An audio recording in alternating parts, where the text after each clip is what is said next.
Speaker, I appreciate Leader McCarthy working with myself, working with Ranking Member Eliot Engel of New York to schedule this legislation for floor consideration.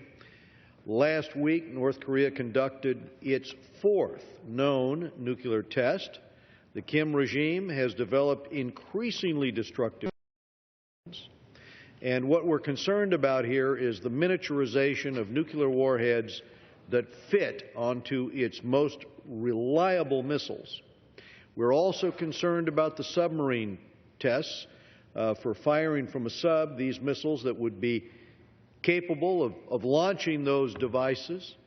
And we're concerned about the ongoing efforts to make certain that they've got the range now to, on a three-stage rocket, ICBM, to hit the United States. This threat is unacceptable, and it has to be aggressively challenged.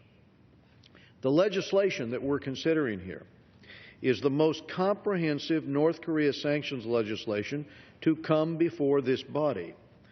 Importantly, what this bill does is use targeted financial and economic pressure to isolate Kim Jong-un and his top officials from the assets that they maintain in foreign banks and from the hard currency that sustains their rule. These assets are derived primarily from illicit activities, such as counterfeiting U.S. currency, something that North Korea has been caught doing with $100 banknotes, such as selling their missile systems around the world, contraband in cigarettes and drugs and other illicit activities. And all of that is used to advance North Korea's nuclear program. They also pay for the luxurious lifestyle of the ruling elites, as we've seen in some of the exposés that come out of North Korea. And it's used to repress the people. In other words, the money from that hard currency pays for the generals, pays for the secret police, pays for the missile program and the nuclear weapons program.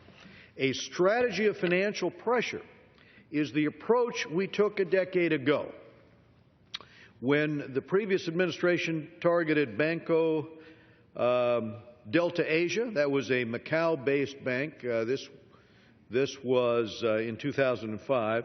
They were targeted for their role in laundering money for North Korea, and this cut it off from the financial system, really. And this led other banks in the region to shun North Korean business, because when the option is out there between whether or not you're going to bank with North Korea or bank with the U.S. and the rest of the world, it's a fairly easy choice for these banks to make. At that point, they freeze the accounts, and that obviously isolates the regime. And that at that time, according to one former top U.S. official who was speaking to the issue of what the North Koreans would say when they would come into the meetings with the State Department, at every conversation we had with the North Koreans, he said, every one of them began and ended with the same question: when do we get our money back? Now, the part that got my interest at the time was not only the report that because he couldn't pay his generals, there was problems for the regime. It's not a good position for a dictator to be in, but also that missile production lines had come to a halt because they couldn't buy on the black market. They didn't have the hard currency anymore to do it, the parts that they needed for their programs. Unfortunately, that pressure at the time was lifted. I think it was lifted early, for certain, because the representation was made that Kim Jong-il was going to make concessions on his nuclear program, concessions that ultimately were never made. From my standpoint, what a mistake. From the standpoint of the people I talked to over at Treasury, what a mistake. They had a different vision on how those sanctions should be maintained. And today, the Obama administration has let its North Korea policy drift. A year ago, it promised a proportional response to the massive cyber terrorist attack against the United States. But to date, the administration's response has been dangerously weak. A mere 18 low-level arms dealers have been sanctioned. That's been it. Failing to respond to North Korea's belligerence, I think, only emboldens their leader. Disrupting North Korea's illicit activities will place tremendous strain on that country's ruling elite, who have so brutalized the people of North Korea. I spoke to the defector who used to run their propaganda machinery about this. He defected through China. And he discussed this issue. He said, look, that hard currency goes not to the people. It goes for the military apparatus and the political apparatus of the regime. So we've got to go after those illicit activities like we went after organized crime in the United States. Identify the network, interdict shipments, disrupt the flow of money. North Korea, after all, has been called a gangster regime. You've seen that term in the press. Well, it's pretty apt. This regime is a critical threat, frankly, to our national security.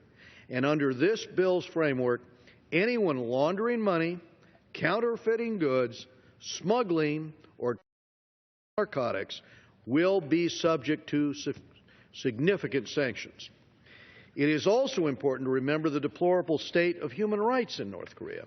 2 years ago, a UN Commission of Inquiry released the most comprehensive report on North Korea to date, finding that the Kim regime has, for decades in their words, pursued policies involving crimes that shock the conscience of humanity. So this bill requires the State Department to use this report's findings to identify the individuals responsible for these abuses and to press for more ways in which to get information into North Korea so as to move the attitudes of the population inside the country. Mr. Speaker, a return to the strategy of effective financial pressure on North Korea is our best bet to end North Korea's threat to its own people, to our South Korean allies, and ultimately to us. And I'll reserve the balance of